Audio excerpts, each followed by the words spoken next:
Hello and welcome to the Columbia Daily Tribune's Behind the Stripes Webcast. This is Tribune sports editor Joe Walljasper along with Tribune football beat writer Dave Matter. Dave, we now wrap up the season. We're freshly back from Shreveport, a little road weary, but none the worse for wear. And Missouri wins the game, 41-24.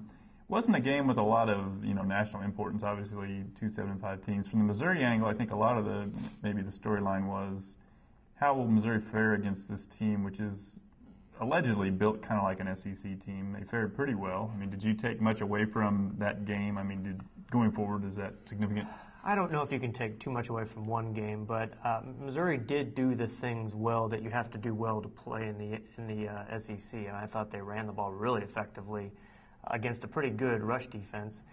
Ran for over 300 yards, and on defense they stopped a really good rushing team. They got beat up in the passing game a little bit, but those yards didn't really matter much because Missouri jumped out to such a big lead, and North Carolina really got one-dimensional, and it was the dimension that they're not as good at doing as throwing the ball. But I thought Missouri passed the test. They came out, and we both wrote about this. They looked like the team that wanted to be there and wanted to win the game, and that's a credit to the coaches, I think, and to the players too, that they didn't just let that game pass by and like they have maybe a couple of years ago when they lost badly to Navy. It looked like a team that was really focused and very sharp offensively. As good a start as Missouri's had all year against a pretty decent opponent too. Yeah, I don't put a whole lot of stock in the whole idea of. I mean, North Carolina isn't a SEC team; they're an ACC team. They just happen to have a pro-style offense. Yeah. And really, any bowl game, just the motivation factor seems to be a lot bigger deal than it is in the regular season. And when you got an interim coach like North Carolina had, they just did not really seem to want to be there. And it was a team, I think, and if the game had stayed closer out, then fine, you'd rather win than lose from North Carolina's perspective. But I think once Missouri got them down, you could see some effort plays not being made there, I thought. Yeah. And Missouri took care of business. So I'll credit to Missouri on that. I don't know that it's of any super great significance other than 8-5 is better than 7-6. Season as a whole, consider that a success or not? Well, I think from what our expectations were and most people's expectations were back in August, I don't know if you can really call an 8-win season a huge success. I mean, a moderate success, I guess. They finished strong. They won their final 4 games. Not their 4 toughest opponents, but they did do what no Missouri team has done since 1965, and that's finish the season on a 4-game winning streak. So there's something to be said for that. It's a team that faced some trouble during the year as far as injuries, some self-inflicted. You had Gary Pinkel's DWI that threw everybody for a loop. You had a Big 12 that I think was probably tougher than most people thought it was going to be. I mean, you had 2 elite national programs, national teams, Oklahoma State and Kansas State. I don't know if anybody thought they were going to be that good as they were. And those were 2 losses for Missouri, but they didn't really have a terrible loss this season. Maybe that Arizona State game, but at the time that didn't seem as bad as it does now in hindsight. Arizona State really collapsed down the stretch. But overall, I think it's a moderate success. They didn't really beat a great team, but they did some things that you got to consider to be pretty positive. Beating Texas for the first time ever, won in College Station again. And leaving the Big 12 to go to the SEC, I think there were some feel-good wins there along the way to finally beat Texas and to end the Kansas rivalry, if it is in fact over with, to win that game too. Mm-hmm.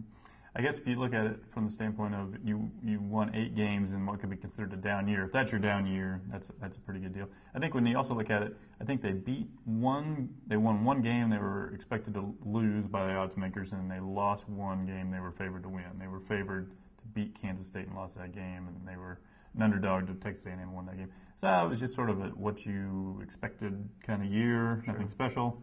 But like I said, 8-5. If that is your down year, then fine. Because the other thing about it is a first-year quarterback to go 8-5. That's similar to what they did with Gabbert and Chase Daniel. Right. And if that's kind of the year that your quarterbacks learn on the job, maybe the next 2 are more exciting than that. Sure. Looking forward, you're going to lose. Which seniors that they're losing now do you think are going to be the toughest to replace, and maybe who are some of the guys behind them that might be able to replace them? I think you look on the offensive line first. That game the other night, I thought the front 5 did a really good job against what's considered a good North Carolina defensive line. You look at those 2 guys in the middle at the guard positions, Jason Palmgren and Austin Webbles. I'm not saying that they're NFL players for sure or anything like that, but I thought they had really good seasons. I know they graded out really high. Dan Hoke at right tackle started every game the last 3 years. You just don't, automatically replace them with guys that have never started before and expect to be the same. And Missouri did have the best rushing offense in the Big 12 this year, and I think obviously Henry Josie was a big reason for that. But Missouri did still run the ball pretty effectively after he went down. And they won every game that Josie didn't play in. So something was going right up front. So I think those guys on the offensive line, who fills in for them next year? Jack Miners, who's played a lot over the last couple seasons, will step in. Chris Freeman, maybe at right tackle, could get a shot. Anthony Gotti is a guy that was injured this year but could play tackle. We don't quite know yet what the status for Elvis Fisher is going to be for next season, but if he's gets that extra year and wants to come back, then you pencil him in at one of the tackle spots. And then you consider this year sort of a luxury for Justin Britt, who played left tackle. Had some ups and downs all years, but I thought he had a pretty good bowl game against one of the best defensive ends in the country. So I'd start there at the line. I think you look at Dominique Hamilton had a nice senior year, enough to be first-team All-Big 12. And that's a position where they don't have a lot of experience and a lot of depth at. I mean, Sheldon Richardson, if he comes back for his senior year, which I think we expect that to happen, but he steps in. Then you got to look for somebody else like a Lucas Vincent to play more next year.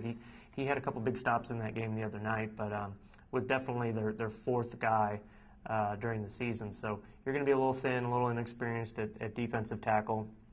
And I thought Jacquez Smith had a nice second half to the season. Didn't put up huge numbers, but he was in on some big plays. I think he led the Big 12 in fumble recovery. Sometimes those are just luck. You're in the right place at the right time, but there's something to be said for being there at least. And he had a nice year.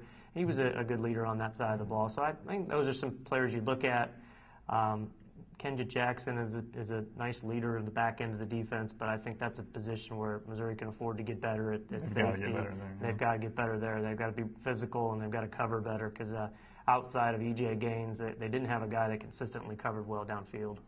Yeah, and people kind of fixate on the fact they would never turn their head and find the ball. I think part of the problem was they were often so far behind the receiver that they were just madly trying to catch up. And they couldn't. Yeah. I mean, I think that was more of the symptom than the disease, this problem with turning the head around. I would agree that the offensive line is probably the biggest thing. In years past, they'd have some big running numbers. A lot of times they would get them all in one game, and then that was against teams that sort of were scheming to stop the pass, and then you would have other games where they would get about 20. This year, I think they pretty consistently, they ran the ball when they wanted to as opposed to when other teams let them. I think that was a big difference. I think this is probably the best line I remember them having under Pinkel. Yeah, and that's a good statement considering they lost their best guy going into the season, right, Elvis Fisher, for the whole year, and Travis Ruth, their center, was in and out of the lineup all year too. So I think that's why those guards and Dan Hope deserve a lot of credit. And they made a little bit of a difference that, for the last few years they've had two guys coach them instead of one. They made a little bit of a subtle difference with getting them in a three-point stance, the interior guys. So that may have paid off a little. They were a little more of a physical running team, which I think people around here really wanted them to be. And they made a few subtle changes too. Once in a while they would go under center and short yardage, which they were very resistant to do in the past. So sure. I kind of like those changes on offense. Yeah. Lastly, the SEC rather, has announced its schedule for next year. Anything on that jump out and grab you? Well, the two premier games that Missouri will play next fall, I guess the best opponents will be in Columbia, Georgia, and Alabama. So I think that's exciting for the home fans. They'll get to see those two teams. But the next two best teams in the SEC, LSU and Arkansas, are not on the schedule. So there's not a whole lot to complain about considering the two best opponents on schedule are coming to Columbia and the other two best ones aren't on the schedule. Missouri has to go to South Carolina and Florida. Florida's been down. South Carolina was a 10-win team this year. So you're going to have some tough road games. But all in all, I think it works out in Missouri's favor, at least for next season. They have to go to Texas A&M for the third year in a row, but they're 2-0 in the previous two stops there. So no reason to think that should be a huge challenge for Missouri. They've got a new coach. They're going to have a new quarterback and kind of a transition year. And, I don't think there's a whole lot to really get upset about. I mean, right now, Missouri still has to fill in some open dates.